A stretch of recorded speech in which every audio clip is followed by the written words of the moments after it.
Nathalie Kosciusko-Morizet fête ses 50 ans ce dimanche 14 mai. L'occasion d'en savoir un peu plus sur celui qui partage sa vie, Ramon de Oliveira César, depuis son divorce avec Jean-Pierre Philippe en 2016. L'ancienne candidate à la présidentielle et l'homme d'affaires sont en couple depuis 6 ans, soit quelques mois après son divorce avec le père de Paul Elie et Louis Abel.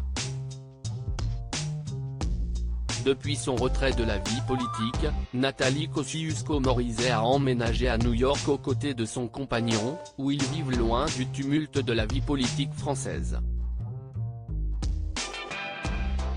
L'ancienne ministre de l'écologie a en outre trouvé un emploi chez Capgemini, première entreprise de services numériques en France.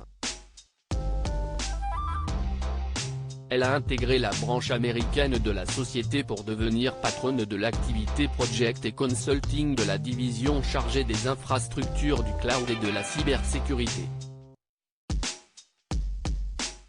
De son côté, son compagnon de 69 ans est membre du conseil d'administration d'AXA et gérant associé d'un fonds d'investissement.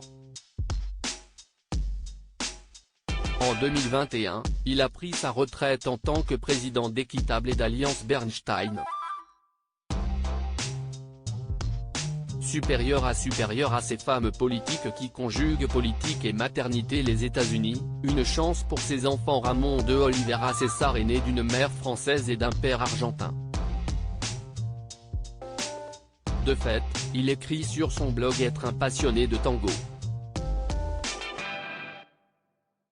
Il a fait ses études au lycée Louis le Grand à Paris puis a étudié à la Sorbonne d'où il sort diplômé en droit, économie et sciences politiques.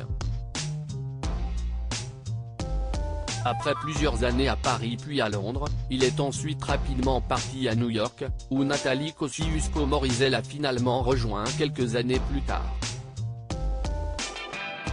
Ensemble, les deux amoureux vivent dans le très chic Upper East Side, dans le quartier de Manhattan, à 2 pas du lycée français où sont scolarisés les 2 enfants de Nathalie Kosciusko-Morizet.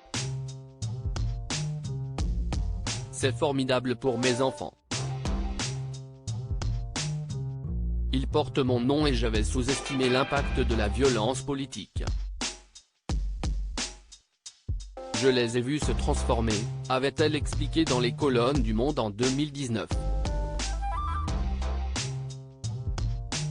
Si est donc pour l'amour et le travail que l'ancienne élue de l'Essonne a quitté l'Hexagone.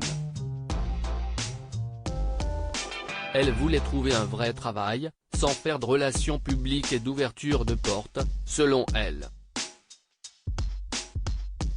Ici, la fluidité entre monde politique et business est plus grande. Il n'y a pas de sujet. Article écrit en collaboration avec 6 médias Crédit Photo, Romuald Meigneux.